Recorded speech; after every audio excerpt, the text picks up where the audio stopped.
શ્રી કૃષ્ણ. જય અંબે માત કી જય. મારું ગાર્બેજ ડિસ્પોઝલ નથી ચાલતું. શું કરું? મારો હસબન્ડ કંઈ નથી કરતો, લેઝી છે, કંઈ આવડતું નથી. ચાલો શાંતિ રાખો, જરા શીખો, ધીરજ રાખો. ચાલો બેટા શરૂ કરીએ. પહેલાં તમે તમારું ગાર્બેજ ડિસ્પોઝલમાં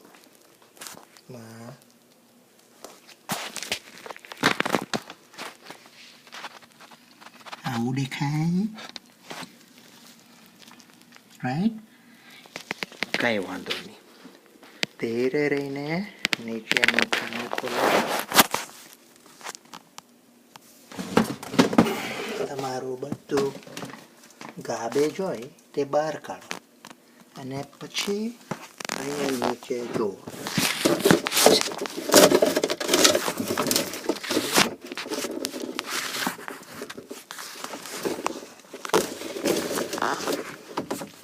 અહીંયા એક લાલ બટન હશે અને આ વચ્ચે બીજું એક બટન છે.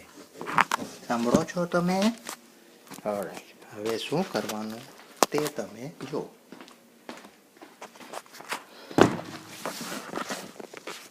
ગાર્બેજ ડિસ્પોઝલની નીચે એક સ્ક્રૂ જેવું હશે. તેમાં તમારે આવું 1/4 ઇંચ અને હેક્સ નટ કહેવાય, હેક્સ નટ 1/4 ઇંચનું સાઈઝ આમ નીચે આમ મૂકી અને આમ ફેરવવું. આમ આમ આમ આમ. હા, સમજ પડી? ફેરવો ને તો ઉપર જે બધું ક્લોગ થઈ ગયું હોય ને તે ઢીલું થઈ જાય. પછી એની બાજુમાં એક સ્વિચ હશે, તે તમારે આમ દબાવવાની. પછી ઉપરથી પાણી ચાલુ કરી તમારી ગાર્બેજ ડિસ્પોઝલની સ્વિચ ચાલુ કરો. જો ના થાય તો ધીરજ રાખો. ધીરજના ફળ મીઠા. શું? ધીરજના ફળ મીઠા. પાછી સ્વિચ બંધ કરવી, પાછું નીચે ધીરે ધીરે હેક્સ નટથી આમ આમ આમ આમ આમ. હવે તમારા પતિદેવ સૂતા હોય ને તો એને એક લાત મારીને ખાટલામાંથી કાઢવા. ખાટલામાંથી કાઢીને એમને રોણિયામાં લઈ આવો. રોણિયામાં એને કે આ ફિક્સ કર. શું? આખો દિવસ ઊંઘ્યા કરે. શું? કંઈ કામ તો એટલું બધું નથી કરતા. કરવા દો ને જરાક, મારી જેમ કંઈ શીખે. હા, સમજ પડી? હવે જો તમારાથી આ નહીં જ ચાલે, તમારું ગાર્બેજ ડિસ્પોઝલ ના જ ચાલે, તો શું કરવું? તમારે મને ફોન કરવો. નંબર તો તમારી પાસે છે, બરાબર?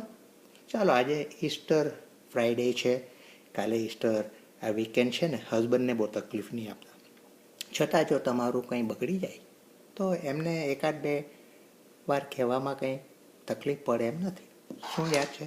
ગાર્બેજ ડિસ્પોઝલ જો તમારું બરાબર ના ચાલતું હોય તો પહેલાં આ ટ્રીક ટ્રાય કરજો. આ hex nut 1/4 inch hex nut એને ગાર્બેજ ડિસ્પોઝલની નીચે આમ મૂકી આમ આમ આમ આમ ટ્વિસ્ટ કરવું અને પછી તમારી રીસેટ સ્વિચ હશે એમની બાજુમાં, તે તમે દબાવો અને ઉપરથી પછી ધીરજ રાખીને પાછું ટ્રાય કરો. 2-4-5 વાર ટ્રાય કરશો ને તો મોસ્ટ પ્રોબેબલી ચાલશે. ના ચાલે તો કંઈ વાંધો નહીં, પૈસા તો બહુ છે, નવું લઈ લેજો. જય શ્રી કૃષ્ણ.